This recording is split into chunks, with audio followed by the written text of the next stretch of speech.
y después de eso se genera como la emoción del miedo, que es como lo que vendría a ser la respuesta. Desde ahí ya la respuesta sería que uno gritara o que uno se apartara de donde está. ¿Sí? Entonces, digamos que es un proceso bien complejo, pero que está determinado también por varios procesos del sistema nervioso.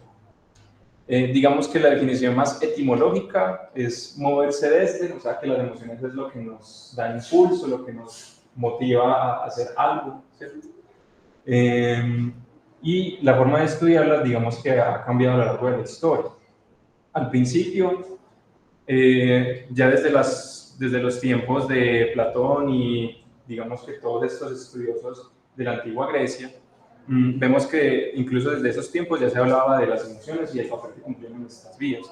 Por ejemplo, Platón en su libro El Fedro habla de que las emociones son como dos caballos descarriados y la razón o lo que sería pues como la inteligencia del ser humano está representado por esta figura que es el auriga.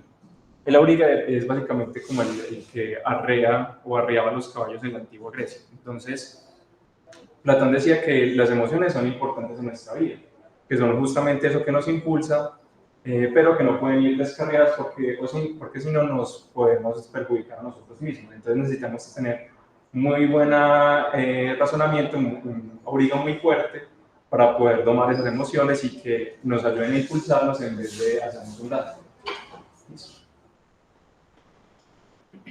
Desde el punto de vista ya más neurocientífico, desde la perspectiva de la teoría científica, vemos que han habido muchos autores que han hablado de las emociones. Uno de los primeros fue Charles Darwin, que ustedes sabrán quién es, ¿cierto? Todos sabemos quién es Charles Darwin. Fue el biólogo inglés que excluye todo lo que sería la selección natural y la teoría pues como de la evolución. Y él incluso desde sus tiempos hablaba de que las emociones cumplían un papel evolutivo muy importante. Y decía, bueno, y nosotros tenemos unas emociones y al parecer esas emociones se comparten también con otros animales. Entonces, por ejemplo, no sé si les ha pasado con sus mascotas o con otros animales, ustedes ven que cuando, por ejemplo, un gato está enojado, el gato hace como unas expresiones muy parecidas al humano, como que le tira babas a uno y pone pues como el rostro como enojado. Entonces, debido a eso, digamos, Darwin decía que las emociones deberían tener algún papel. Y fue uno de los primeros que empezó a darle pues como un significado. Entonces, por ejemplo, en el miedo hablaba de que esa emoción es muy importante para nosotros estar preparados para atacar o para huir cuando haya un peligro en el ambiente. La ira también es muy importante para luchar y defender pues como algo que para nosotros es muy importante. La alegría es una emoción que nos permite tener mayor interacción con las otras personas y tener más motivación para hacer las cosas y alcanzar nuestras metas. La tristeza, de alguna forma, es como una emoción que nos permite pedir ayuda a los demás, demostrarle que nosotros estamos como, pasando por algún problema y que necesitamos que alguien más nos ayude. Entonces estábamos hablando de que las emociones cumplen como un rol evolutivo. Y a medida que fue pasando el tiempo, otros autores hablaban de que las emociones podrían también dividirse como en emociones que son activadoras y que son desagradables o agradables. Entonces, por ejemplo, lo de la activación habla de que tanto esa emoción nos activa, nos mueve como el cuerpo. Y el valor habla de qué tan buena se siente y qué tan mal se siente. Entonces, por ejemplo, el estar entusiasmado es una emoción que nos activa mucho y también es agradable, mientras que el estar enojado es una emoción que nos activa también, pero que no se siente tan bien, es una emoción desagradable. Entonces, eso fue denominado como el modelo bidireccional. Los autores también hablaron del modelo categórico, que habla de cómo las emociones son como mecanismos innatos y que se comparten entre todos los seres humanos y nos permite alcanzar objetivos sociales. Entonces, por ejemplo, es un experimento muy famoso que se hizo bajo este modelo que lo hicieron Paul Ekman y Carol Isaac. Ay, estamos teniendo problemas.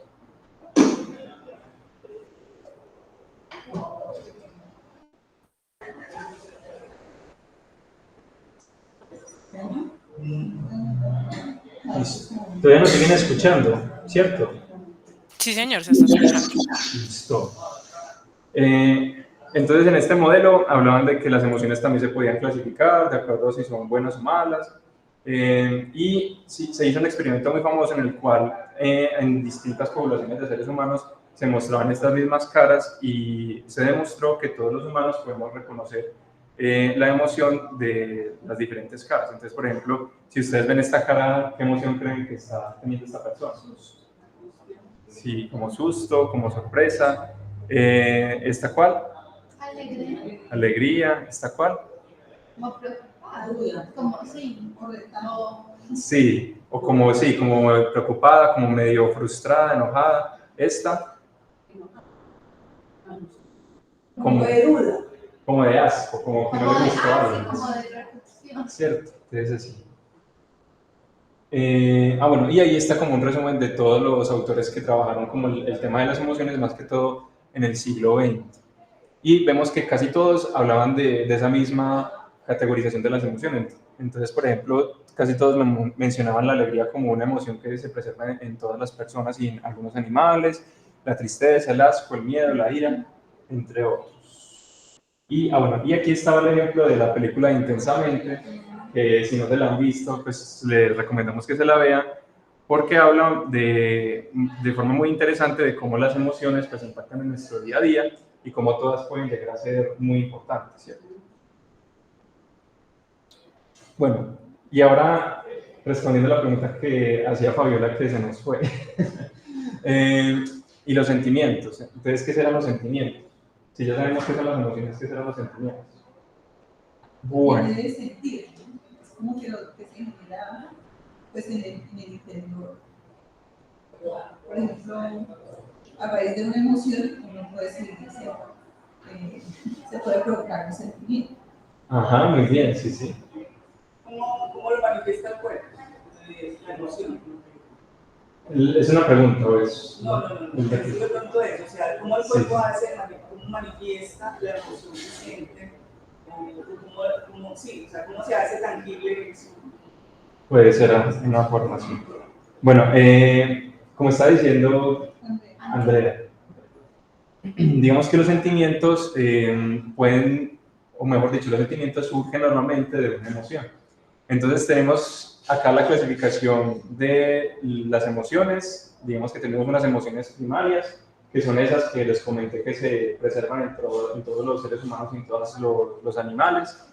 Y tenemos unas emociones secundarias, que son emociones un poco más complejas y que dependen también del contexto, ¿cierto? Sin embargo, cuando ya hablamos de los sentimientos, hablamos de cuando hablamos de un proceso en el cual esas emociones ya pasaron como por todo este sistema de conciencia, ¿cierto? Que les comenté al principio. Y, bueno, llegó justamente.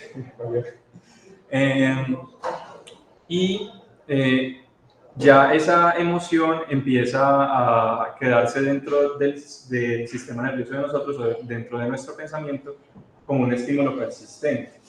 Entonces, por ejemplo, un ejemplo como claro de esto es cuando ustedes les dan una mala noticia. Por ejemplo, no sé, perdiste alguna materia o no te vamos a dar de pronto de las vacaciones que pediste con anticipación. Entonces, ya le voy a responder. Entonces, ese primer estímulo al principio nos genera como una emoción que es la tristeza. Pero cuando ya, después de que pasó ese evento, nosotros seguimos recordando y seguimos pensando en esa emoción, ya eso se convierte en un sentimiento relacionado pues como con la depresión, ¿cierto? Digamos que ese se explicó como un sentimiento. Y esto es diferente a lo que nos había preguntado Fabiola de lo que sería el trastorno depresivo mayor, ¿cierto? Que si bien son parecidos, ¿cierto? Un sentimiento, digamos, depresivo puede llevar a un trastorno depresivo mayor. Digamos que pues la definición de trastorno depresivo mayor ya es una enfermedad del sistema nervioso en la cual hay disminución de los neurotransmisores que son esenciales para que nosotros nos sintamos bien. Y ya ese sentimiento lo que ocasiona en nosotros es que nos impacta en nuestras actividades de la vida diaria. ya ese sentimiento es tan fuerte que no permite que nosotros podamos levantarnos de la cama, cumplir con nuestros deberes del trabajo, de la casa. Entonces ahí ya empieza a ser algo patológico y ya se clasifica como un trastorno. Mientras no ocurra, digamos, nada de esto y mientras no haya algún cambio en el sistema nervioso, se puede clasificar como un sentimiento. Entonces uno se pone a pensar que yo analizando lo que usted está diciendo, pues a mí me parece que se le... Pero yo estaba pensando es que a uno se le muere la mamá, a uno le dan la noticia, se le queda esa cosa en la cabeza. Sí. A uno se le queda eso, se le queda eso, ya, hasta perdió ya. Y entonces, ¿qué dicen los médicos? Analizan, uno le cuenta al médico, es que a mí me murió mi mamá, Entonces ya uno dice, ayer le ponía a llorar, de la tristeza, o algo que mal le pasó, que vean. Y entonces ya uno, yo he analizado eso. Entonces ya uno les cuenta a ellos, y ellos cogen y lo mandan a una del psiquiatra. Y que tome droga psiquiátrica.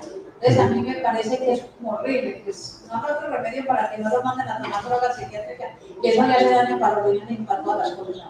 Sí, o sea, digamos que acá estamos también simplificando un poco como ese proceso más clínico, pero nosotros en consulta, para nosotros hacer el diagnóstico del trastorno depresivo mayor, por ejemplo, o cualquier otro trastorno, tenemos que tener en cuenta varias cosas. La primera es analizar también ese contexto en el cual la persona dice que se siente mal. Entonces, por ejemplo, si usted me dice, no, es que a mí se me murió mi mamá hace una semana, y estoy muy triste desde eso. Obviamente, si yo entiendo pues que eso es un evento vital importante, yo como médico pues no le voy a hacer ninguna transcripción de medicamentos, no le voy a recetar nada, porque es esperable que uno se sienta mal y se sienta triste bajo esa noticia, ¿cierto? Entonces uno tiene como clínico y como pues, un médico integral, debe analizar todo ese contexto. Pero por ejemplo, si usted me dice, no, es que mi mamá falleció hace 1 o 2 años, y yo desde eso me ha dado dificultad para levantarme de la cama, no he podido hacer mis deberes, le estoy quedando mal a las personas en el trabajo, ya es otro contexto diferente y ya se podría empezar a hablar de un trastorno depresivo mayor, ¿cierto? Entonces es analizar las cosas en su contexto. Y dependiendo de eso, pues se toman decisiones. Por ejemplo, no todas las personas que tienen un trastorno depresivo mayor se les manda droga. Algunas pueden mejorar simplemente con psicólogo. Entonces, eso ya toca pues como con cada profesional, un profesional especializado, como definir esos detallitos. Pero no es como que a todo el mundo les mandamos eso. Hay que personalizar cada caso. Entonces, quedó clara como esta definición de los sentimientos. Bueno, de los sentimientos y de las emociones en general, hay varios circuitos anatómicos. Aquí les mostramos como el que más se ha descrito, que es el sistema límbico de MacLean, y también se ha descrito pues, el circuito de Papez, que involucra como todas estas estructuras. Entonces, vemos que hay varias estructuras que están ahí como involucradas. La corteza orbitofrontal, que habla de nuestra capacidad también de hacer como una valoración consciente de esas emociones. El hipotálamo y la amígdala, que son estructuras que están más relacionadas con la parte de reacción inmediata, por ejemplo, al miedo. El hipocampo, que está muy relacionado con la memoria. El tálamo, el giro del cíngulo y el cuerpo calloso, que son todas estructuras que están relacionadas con ese circuito y que de alguna forma contribuyen al procesamiento consciente de esa emoción. Y el cuerpo calloso, que también es un área más de asociación con las otras partes del cerebro. Entonces, ya para hablar de la neurobiología del amor, entonces mi compañero Alejandro, el doctor Alejandro, nos va a hablar un poquito sobre específicamente qué ocurre en ese tipo de emoción. Bueno, entonces ya Juan nos dio, digamos que una introducción muy completa acerca de emociones y sentimientos. Vamos a hablar del amor y ahí vamos a ir concatenando las ideas para profundizar en la parte de funciones ejecutivas. ¿Listo? Cuando hablamos del amor, entonces hay un término inicial que siempre abordamos y es el término de vínculo amoroso, ¿cierto? Si nos apegamos como la definición de lo que es un vínculo amoroso, hace referencia a toda asociación afectiva preferencial entre dos individuos, ¿cierto? De entrada, a eso nos referimos a vínculo amoroso. El ser humano ha evolucionado impresionantemente con respecto a otras especies y esa evolución le ha permitido a nivel del sistema nervioso generar unas interconexiones que nos llevan a formar unos vínculos amorosos a los que le otorgamos unas características de apego, de emociones, sentimientos asociadas a un individuo en particular. Los vínculos amorosos pueden ser de varios tipos, pueden ser unos vínculos de tipo romántico, pueden ser unos vínculos de tipo parental, de amistad, y traen consigo ciertas características, ciertos comportamientos que se asocian directamente a ese vínculo amoroso, como lo que vemos aquí en esta parte. Comportamientos afectivos, relaciones sexuales cuando es un vínculo romántico, preferencias selectivas sobre esa pareja con respecto a otros individuos. Y cuando nos aproximamos a lo que es el amor y a las consideraciones y lo que trae a nivel pues, como del organismo, el amor, nos hemos dado cuenta en muchos estudios, hay mucha evidencia al respecto, que muestra que personas que tienen vínculos amorosos positivos tienen más expectativa de vida, tienen un impacto positivo sobre función cardiovascular, sobre su función inmunológica, y eso finalmente repercute sobre la salud. Como para hacer un sondeo, aquí con los que estamos presentes, ¿quiénes tienen pareja en este momento? ¿O han tenido? ¿Quiénes tienen en este momento? ¿Quiénes han tenido durante su vida pareja? Exacto. Todos de cierta forma en algún momento hemos tenido una aproximación de tipo amorosa con individuos que nos encontramos en el transcurso de nuestra vida. Ya sea que en este momento tengamos una relación estable, ya sea algo que nosotros sentimos cuando conocemos a alguien, ya sea que tuvimos una relación estable por mucho tiempo y nuestra pareja falleció, que puede ser otra causa, o que nos separamos de esa persona con la que compartimos este tipo de vínculos. Hay algo muy importante, y aunque suene cliché, es realmente cierto, y es que mucha de la forma en que nosotros interactuamos con nuestros padres y que tenemos las primeras interacciones de vínculos amorosos en edades tempranas de la vida determina cómo nosotros nos relacionamos en el futuro. Hay unos periodos sensibles tempranos que se dan predominantemente en etapas tempranas de la vida, desde que el niño nace hasta que está en la adolescencia. Durante el transcurso de ese tiempo, los principales vínculos amorosos que se forman son con los padres, ¿cierto? Y en la medida en que el niño va creciendo, empiezan a tener aproximaciones de tipo romántico desde el colegio pues tempranamente, sobre todo en la adolescencia, que ya se vuelven más robustas en la adultez. Entonces estos periodos sensibles tempranos son fundamentales, porque en la forma en que el niño está expuesto a cómo se relaciona amorosamente con otros individuos, se va a generar una impronta a modo de una huella en el sistema nervioso que va a determinar en gran medida cómo esa persona se va a relacionar con otros individuos a lo largo de su vida. Y esto se da porque hay un concepto que se llama plasticidad cerebral.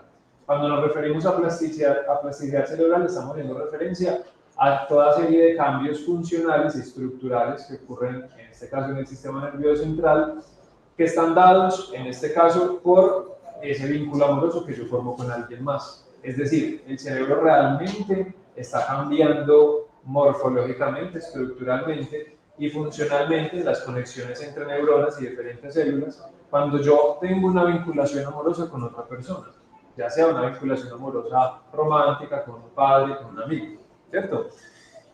Pero la buena noticia es que si bien nosotros podemos estar expuestos, o un individuo puede estar expuesto tempranamente a relaciones que son maladaptativas durante etapas tempranas de la vida, o incluso a relaciones de lo que llamamos relaciones tóxicas con personas en algún momento pues, de nuestra vida, hay algo que también está presente y es que esta plasticidad cerebral de cierta forma sigue permanente en el transcurso de los años y puede ocurrir un proceso de reparación tardía en el que se reparan esas relaciones maladaptativas con base en nuevas relaciones que son benéficas para el individuo.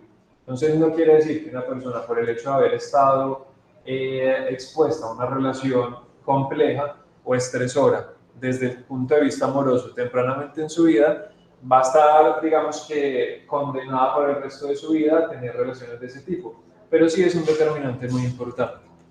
Y el hecho de que nosotros identifiquemos eso tempranamente nos ayuda también a hacer intervenciones pues, oportunas.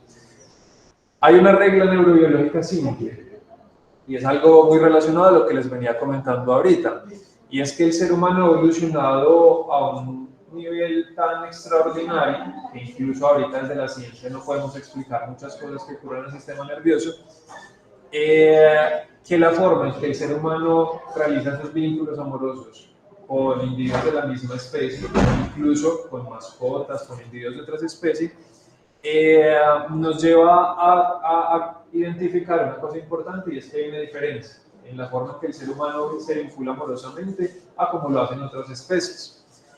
Y esa diferencia, y es a lo que va apuntando esta regla neurobiológica, nos da cuenta de que hay áreas en nuestro cerebro que se han venido también desarrollando evolutivamente, y conexiones y diferentes células que nos han permitido poder crear estos vínculos amorosos, que es lo que vamos a hablar más adelante. No sé cuántos pues, de ustedes se habrán visto o habrán estado expuestos a lo que es a esta serie, se llama The Big Bang Theory. ¿Alguien se la vio? ¿La escuchó por ahí? ¿Algunos de ustedes? Aquí lo que dice, por ejemplo, acá, si no se la han visto, una pareja, ¿cierto? En la que él, que se llama Sheldon, le entrega a Amy un regalo. Ella le pregunta qué es y él le dice que es una resonancia magnética funcional de su cerebro. Ella le da las gracias y él le dice, pero no es solo una resonancia, la corteza orbitofrontal está iluminada porque estaba pensando en ti. Y esto es digamos que un meme muy ñoño, pero da cuenta de algo muy importante, y es que hay ciertas áreas a nivel del sistema nervioso central que los estudios nos han permitido identificar que están relacionadas con esos vínculos amorosos. Y son precisamente estas áreas las que han venido evolucionando en el transcurso de los siglos para permitirle al ser humano adquirir esos vínculos amorosos. Dentro de las áreas están muchas de las que hablamos acá: corteza orbitofrontal, ínsula, corteza del cíngulo, hipocampo, núcleo estriado accumbens, hipotálamo, que se los mencionaba ahorita Juan. Aquí en este esquema se puede visualizar un poquito más que explicarles puntualmente cada área. Importante resaltar que miren que hay una predominancia, este es un esquema del cerebro, hay una predominancia en regiones frontales, que vemos acá, regiones temporales, regiones del sistema límbico que ahorita les hablaba Juan, y precisamente mucha parte aquí en esta región frontal es donde se estructuran y donde damos origen a lo que llamamos funciones ejecutivas, que como vamos a ir explicando más adelante son fundamentales en todo el proceso de construcción del amor. Se han definido 3 fases del amor: una de enamoramiento, que es como la primera y la más temprana, un amor romántico y un amor maduro. Esto ya hablando de un acercamiento, digamos que dentro de lo que es el amor romántico, pues puntualmente. La fase inicial del enamoramiento. Hay algo fundamental y es la percepción. Y es que cuando alguien dice que el amor entra por los ojos, por los oídos, por los estímulos, es cierto. Inicialmente, el ser humano tiene la capacidad de identificar en muy pocos milisegundos una persona que le resulta atractiva. Y es que los estímulos visuales, olfativos, auditivos, en algunos casos gustativos de las personas, en conjunto forman unos factores que me permiten a mí dar cuenta de que una persona es atractiva para mí o para cada uno de ustedes. Entonces, como inicialmente nos aproximamos a una persona en el establecimiento de ese vínculo amoroso, identificamos que una parte muy importante es toda la parte perceptiva, ¿cierto?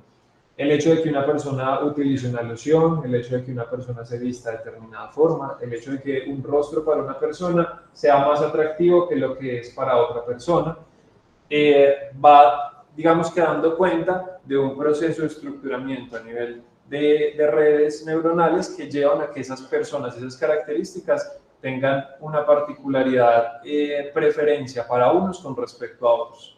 Entonces, cuando hablamos de percepción, tenemos que en el sistema nervioso hay unos receptores sensoriales especializados a nivel ocular, a nivel olfatorio, gustativo, a nivel táctil dentro del cuerpo.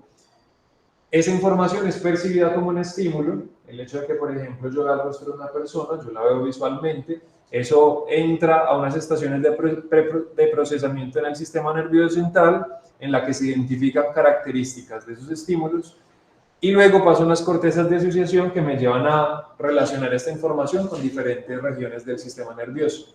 Este esquema para simplificarlo, lo ideal no es pues, digamos que explicarles todo, pero simplemente para visualizar lo que les estoy explicando, entra un estímulo visual, o puede ser olfatorio, puede ser auditivo, puede ser táctil o puede ser gustativo. Esta información que llega, inicialmente llega a unas regiones del cerebro que se llaman cortezas sensitivas primarias, en donde se da el primer paso de procesamiento de esa información, y cuando me refiero a procesamiento de información, estoy refiriéndome a la identificación de las características de ese estímulo. Entonces, que ese individuo huele de tal forma y que ese olor para mí pudiese ser agradable, eso digamos que ocurre en un momento más posterior. El hecho de que yo vea la persona cómo está vestida, el color del pelo, el color de los ojos, la forma del rostro de la persona, que eso ocurre muy inconscientemente. Después de que pasan estas cortezas en las que yo identifico esas características, pasan a regiones del cerebro en las que me permite ya dar una figura completa de esa persona, qué atributo tiene para mí. Es decir, yo identifique las características y cuando paso a otras regiones hago conexiones con diferentes partes del cerebro que me permiten a mí decir, efectivamente esa persona para mí es alguien agradable, es alguien desagradable, esa persona para mí tiene un olor que me gusta, una alusión que me gusta con respecto a otra persona que de pronto no, o esa persona tiene gustos, tiene habilidades, tiene costumbres que para mí son agradables y que para otros puede que no. Esto está dado de forma muy importante por algo que llamamos neuromoduladores, es decir, todo lo que ocurre a nivel del sistema nervioso central está modulado por algunas sustancias como cortisol, factor de crecimiento nervioso, testosterona, serotonina, que van a dar cuenta de por qué los cambios ocurren en esas fases de esa manera. Especialmente acá la serotonina es súper importante. La serotonina es un neurotransmisor que está muy involucrado en muchas cosas, pero que, por ejemplo, en personas que tienen trastorno obsesivo-compulsivo, tiene un rol fundamental. Y es que en esta primera etapa, en la del enamoramiento, realmente la persona desarrolla una obsesión, unas compulsiones por esas personas que le generan un afecto de tipo amoroso. Realmente en el cerebro está ocurriendo algo similar a lo que ocurre en un trastorno obsesivo-compulsivo. En la medida que esa persona, si para mí es atractiva a alguien, o digamos que me lleva a generar esa relación de enamoramiento, me lleva a mí a actuar de forma tal de que busque espacios para encontrarme a esa persona, busque detalles para estar junto a ella o cosas que le agraden a ella, busque quedar bien ante esa persona o estar siempre, digamos que cerca de esa persona, a importarme cómo me ve esa persona. Entonces realmente ocurren cambios a nivel neuroquímico que se ven plasmados en cómo esos individuos pasan esa etapa de enamoramiento. Luego pasamos a una etapa de amor romántico. Esa etapa de enamoramiento generalmente se ha escrito en 6 meses, 1 año. El amor romántico, que usualmente puede durar 1 o 3 años, ya se caracteriza por una disminución de cortisol y serotonina, un aumento de dopamina, oxitocina y vasopresina, que son unas sustancias neuroquímicas que se relacionan con el placer, con la recompensa, que estimulan sistemas de memoria importantes. Y se caracteriza más por una sensación de calma, de seguridad, de equilibrio. Varios estudios han intentado aproximarse a qué ocurre en cuanto al amor romántico en esta etapa y han visto unas cosas que son fundamentales y que realmente son casi que increíbles, y es que cuando una persona empieza a establecer un vínculo amoroso con otro individuo, ocurren cambios fisiológicos que dan cuenta de ese vínculo que se está formando. Entonces, 2 personas que, por ejemplo, forman un vínculo amoroso, que forman una pareja, que pasaron esa etapa de enamoramiento, empiezan a tener una sincronización en sus comportamientos, empiezan a tener un acoplamiento en diferentes momentos de actividades, en frecuencia cardíaca, en todo el metabolismo desde la parte endocrina y en sincronización de redes neuronales. Todos los estudios han evidenciado que hay ciertas oscilaciones cerebrales, el cerebro funciona a forma de redes, ¿cierto? Que se sincronizan entre individuos que forman un vínculo, ya sea un vínculo romántico, ya sea un vínculo parental entre un padre y un hijo, ya sea un vínculo de amistad, que dan cuenta de que en el sistema nervioso central está ocurriendo algo que me ayuda a mí a generar ese lazo de amor con otra persona. Y finalmente entonces pasamos a lo que es la etapa del amor maduro, un amor en el que tenemos menos sensaciones pasionales, más compromiso e intimidad, esos niveles de oxitocina y vasopresina siguen elevados, y hay una serie de regiones pues, cerebrales que nos ayudan a nosotros a generar un vínculo al que yo le otorgo un valor fundamental cuando hay esa relación de amor, ¿cierto? Es decir, ya en este nivel ha pasado un proceso en el que a nivel del sistema nervioso ese vínculo está supeditado y está relacionado con que yo le dé a esa persona a la que amo una valencia positiva, un afecto, un cariño, en que yo me proyecte con esa persona a largo plazo. Y todo eso nos va hablando de funciones ejecutivas. Entonces, en esta etapa de amor maduro, existen 3 sistemas interconectados que son principales, que se han identificado, que se llaman sistema de recompensa-motivación, sistema de simulación corporizada y sistema de mentalización. En el sistema de recompensa y motivación, básicamente son unas redes, estos 3 sistemas están muy fundamentados y muy localizados también a nivel de corteza frontal, de corteza prefrontal. El sistema de recompensa y motivación da cuenta de algunas conductas relacionadas con esos vínculos de apego.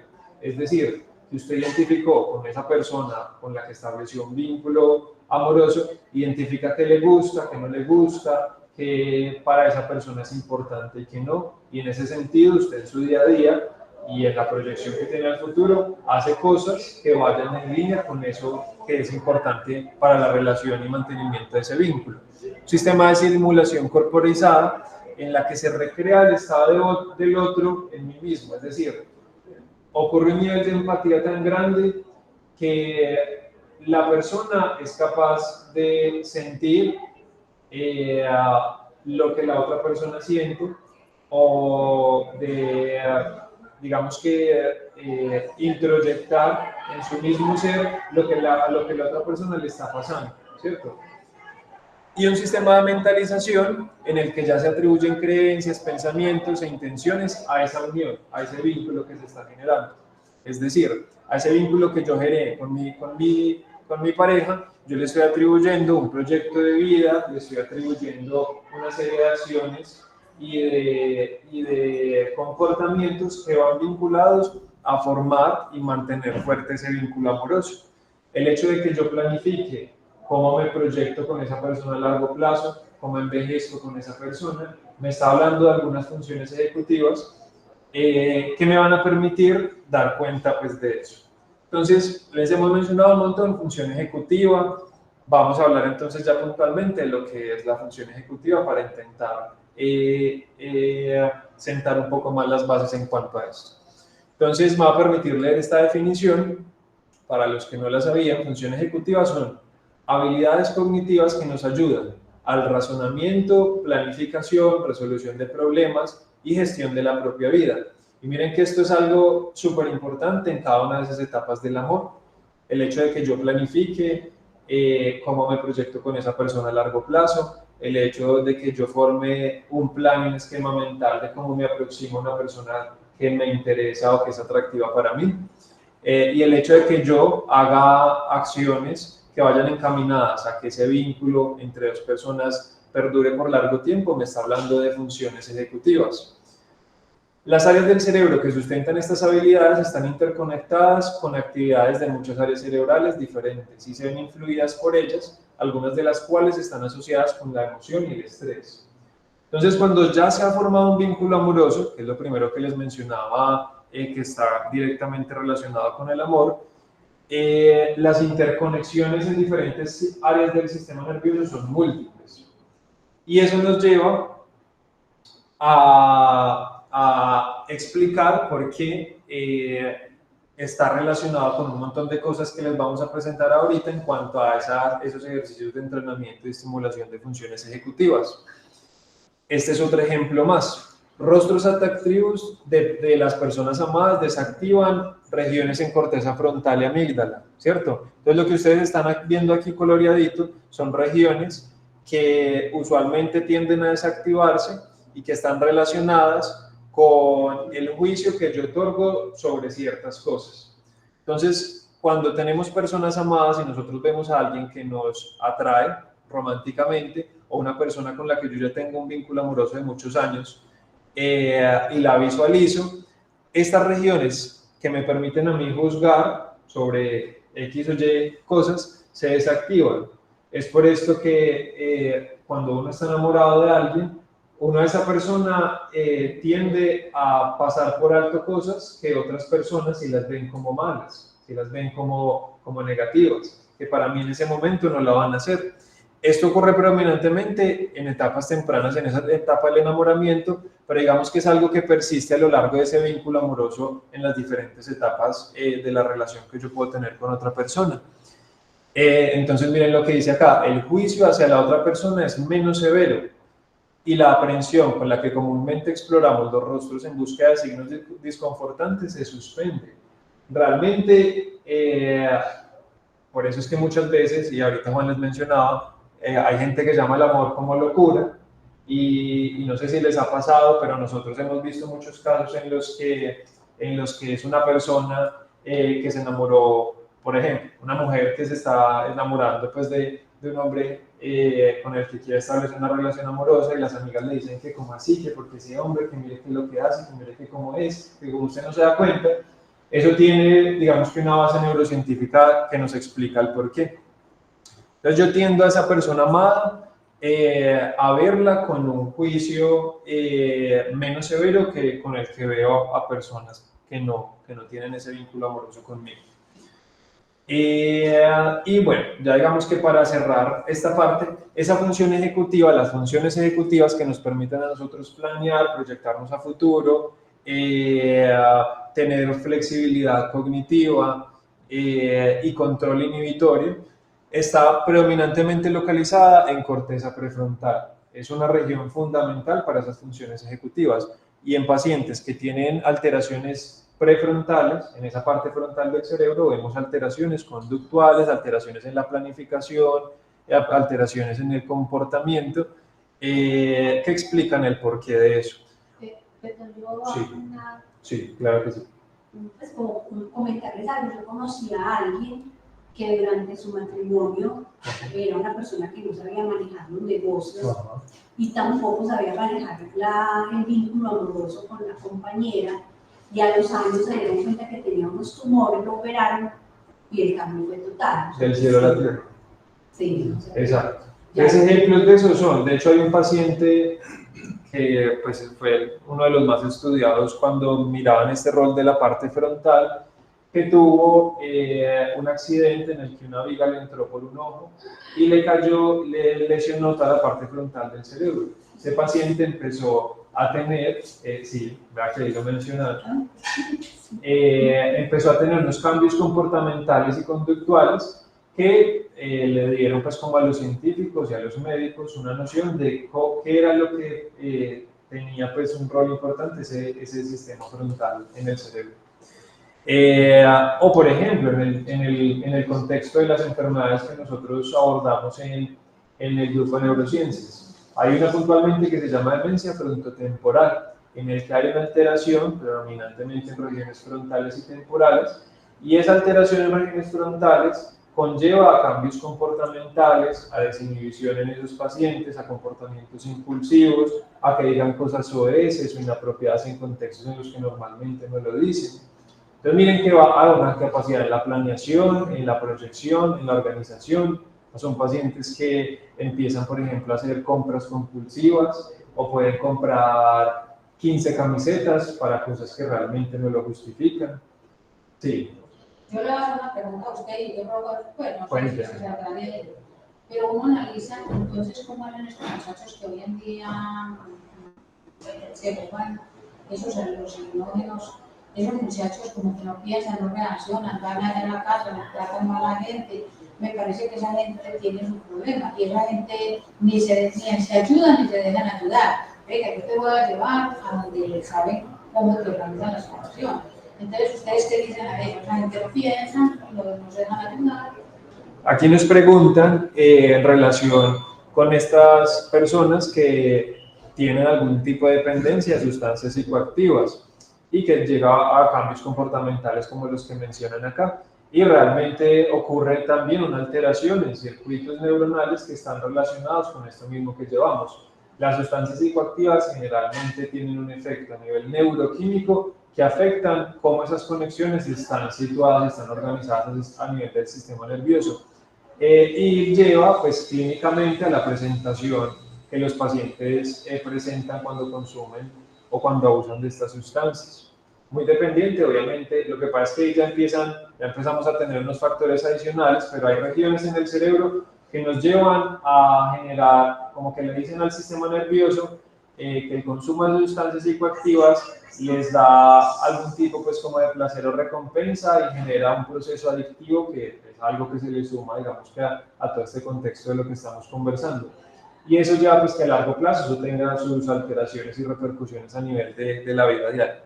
Pero sí, está muy relacionado pues con afectación a nivel de estas redes. Entonces el último mensaje es sí, está localizado a nivel de corteza prefrontal y es un área muy importante, pero el mensaje súper importante cuando hablamos de función ejecutiva y cognición en general es que no depende solamente de un área, sino de varias conexiones. Como vemos, el funcionamiento del cerebro en este momento es un funcionamiento en red, como dice aquí en la última parte. Ya nos hemos alejado de algo que se llamaba una visión localizacionista, a la que le decíamos, esta región del cerebro se encarga de esto, esta se encarga de aquello, eso ya quedó en desuso, para dar cuenta de que el cerebro funciona en red. Entonces hay áreas que predominantemente están implicadas en ciertos procesos, como la corteza prefrontal para la función ejecutiva, pero no solo depende de un área, sino de las conexiones que se generan entre esta área y muchas otras áreas del cerebro. Entonces ahora sí damos paso a la parte de las estrategias que les va a comentar Juan. Bueno, entonces, muchas gracias Ale.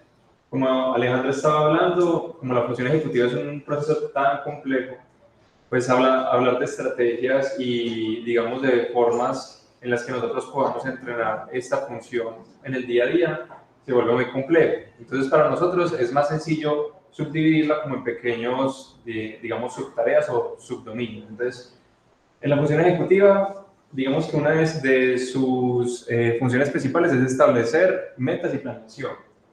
Entonces, si una persona llegase a tener problemas en esta tarea o ustedes, digamos que analizándose consideran que esta es la tarea o el área en la que más fallan, hay algunas estrategias que se han descrito, como por ejemplo pues, hacer la lista de chequeos o hacer un manuscrito del paso a paso de cómo llevar a cabo una acción. Entonces, por ejemplo, seguir una receta o cuando ustedes de pronto quieren, no sé, estudiar, pues es muy útil hacer una lista de chequeo como esos pendientes que uno tiene que hacer de forma secuencial para que no pierda pues como esa planeación y esa meta. O digamos que otra tarea o dominio o área que se pueda afectar es la forma en la que se inicia una tarea y seguir una secuencia. Entonces, la persona puede saber muy bien qué es lo que tiene que hacer, pero no es capaz de iniciarlo y no es capaz de seguirlo como paso a paso. Si eso llegase a pasar, entonces en el día a día se pueden establecer pequeñas recompensas para lograr seguir esa secuencialidad. Por ejemplo, cuando una persona debe leer algo complejo o debe estudiar, se recomienda que cada cierto tiempo, digamos, voy a leer el día de hoy 5 páginas o 10 páginas.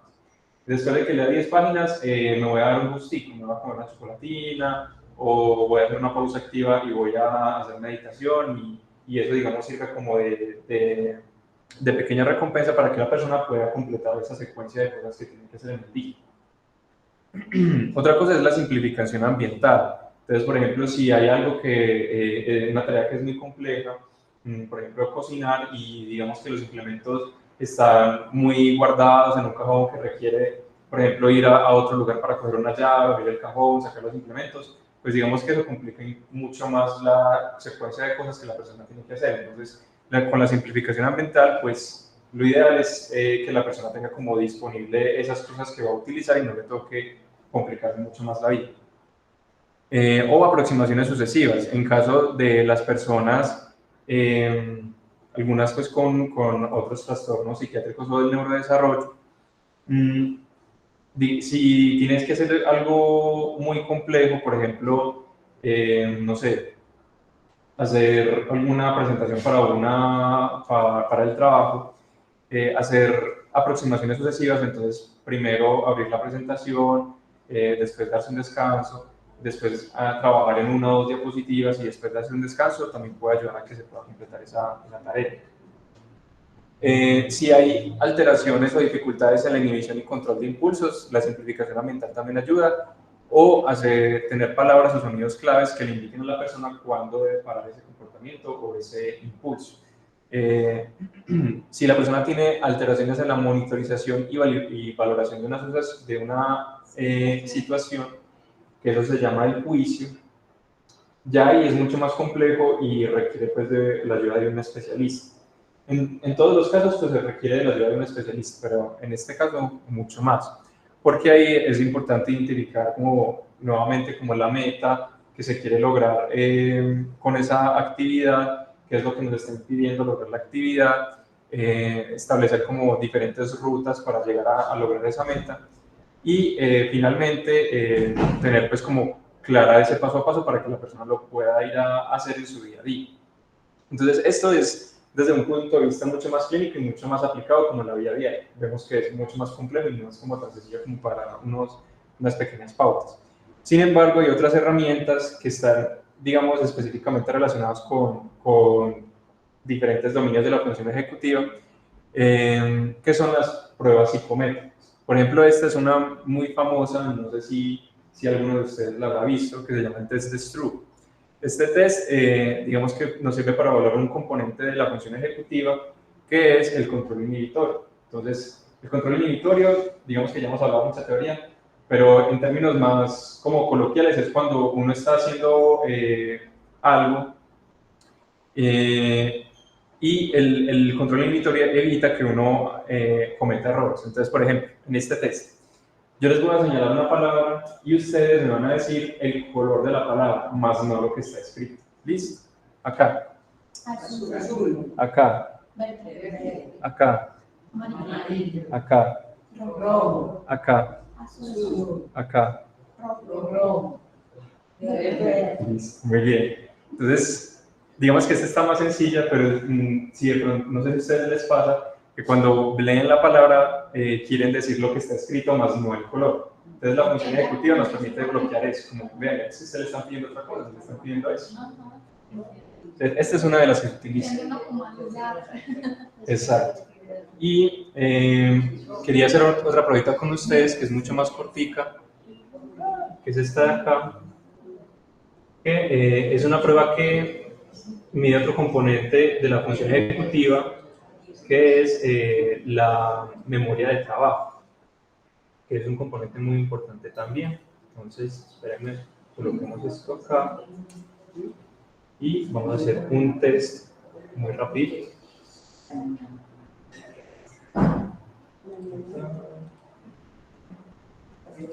Listo. Entonces, como ya se nos acabó el tiempo, vamos a hacer este test cortico. Entonces ahí está en inglés, pero vamos a hacerlo juntos. Básicamente acá lo que le están diciendo es, bueno, para esta prueba hay 6 imágenes, ¿cierto? Usted va a seleccionar una imagen cualquiera, por ejemplo el gorila.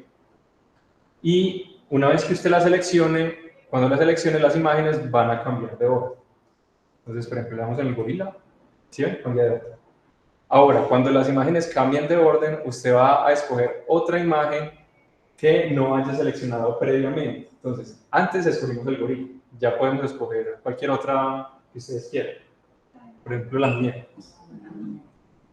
Entonces, así nos vamos a ir hasta completar la prueba. Entonces, cada vez que se reordenen las imágenes, vamos a escoger un objeto o una imagen que no hayamos escogido antes. Entonces, ahí tenemos que tener presente cuáles son las cosas que hemos escogido. ¿Listo? Entonces, este es fácil. Entonces, ¿por cuál comenzamos? La ventana. La ventana. Listo. ¿Cuál escogimos ya? La ventana. No. No, ya es otra. Ya es otra que no hayamos escogido antes. Un avión, un helicóptero. El helicóptero. ¿Cuál escogemos? La muñeca. ¿Cuál escogemos? No. No. ¿Cuál escogemos? La manzana, ¿qué fruta es esa? No sé qué es eso. La naranja. Banana. ¿Cuál escogemos? Ya la escogí. El gorila. Muy bien. Ahora en orden. Listo. Otra vez, pero comenzando con otra imagen. Con otra imagen. El hongo. ¿Cuál escogemos? Helicóptero. Helicóptero. ¿Cuál? Ventana. Ventana. Naranja. Naranja. La muñeca. La muñeca. No. No, falta. Bueno. Entonces, ahí esta está muy fácil, ¿cierto? Esta está muy fácil porque son 6 imágenes, pero a medida que vamos avanzando, va aumentando la complejidad. Por ejemplo, acá ya hay más objetos. Entonces, la idea es que se vaya aumentando la cantidad de objetos que uno tiene que ir recordando, pero entonces siempre es tener presente como, bueno, ay, ya escogí el gorila, ya escogí la ventana, ya escogí la naranja, ¿cuál me falta? ¿Cierto? Entonces, eso es función ejecutiva y habla de memoria de trabajo, como la capacidad de uno mantener en la cabeza esas imágenes que uno ya escogió y evaluar cuál me falta escoger para, digamos, completar la prueba. Otro juego que puede servir para eso es cuando uno está viendo tiene que hacer los pares. Que si escoge una carta que le va a buscar el pasito, que abren, que son como ocultos. Sí, ese también es un poquito más de memoria, un poquito más de memoria que de función ejecutiva, pero también está, sí, también está pues ahí involucrado. Otra prueba que también es muy común, que aquí no se muestra, es una que se llama Trail Making Test, que es una, es una prueba en la cual uno tiene que seguir como una ruta que está, o sea, hay varios numeritos en la hoja y uno tiene que conectar los números siguiendo pues como Sí, que forma una figura. Sí, Después de que los une todos. pero en esta no se forma una figura en específico, sino que está diseñada para que uno se equivoque. Entonces, o sea, es más retador. No. Entonces, ese también habla de función ejecutiva y la capacidad que tiene la gente de adaptarse pues como a esas situaciones. Entonces, por ejemplo, porque por ejemplo cuando uno hace una figura y uno está conectando los puntos, uno ya sabe que el que sigue está cerquita. Sí. Pero en esta prueba no es así, puede que esté más lejos. Entonces uno tiene que evaluar eso y decir, venga, es que no está por acá, está en otra parte. Ajá. Entonces eso también Como es... tiene más. Exacto. No es que acá me toca hacer todo esto porque no sé darle la aplicación sola. Sí. No, es que ya lo intenté. Pero miren que hay muchos objetos. Cada vez se van agregando. Sí, cada vez más.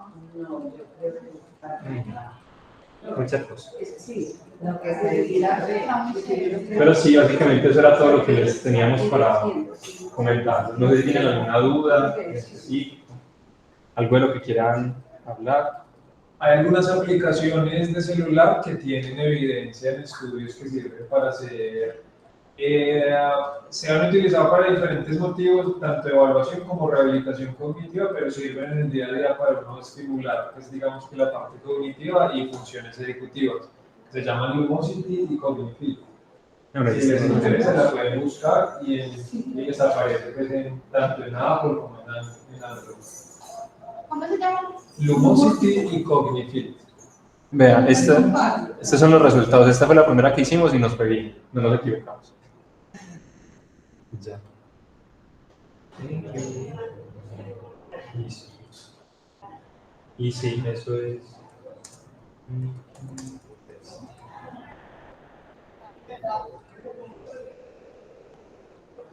Aquí, pero está más simplificado. Hola, ¿alguien iba a hablar de los que están en la virtualidad? Estos son dos, uno es Lumosity y la otra es es Cognitive. Aquí está. Sí. No, ¿ninguno preguntó de la virtualidad? Creo que no. Ah, ok. Perdemos que es pago después de un tiempo. Sí, O solo hay sí. unas cosas que Ese es el P. pero otras no sé. Sí, El Cognitive tiene también una parte. Sí, esos son de pago la mayoría. Para recordarles que la asistencia fue compartida por Lina Barón, para que por favor la realicen los virtualmente invitados. Se me perdió. Listo. Muchas gracias, doctores, por venir, por hacernos la charla, súper interesante. Yo pienso que estos temas los requerimos mucho y ponerlos en práctica ya depende de cada uno, pero es lo que debemos hacer. Sí,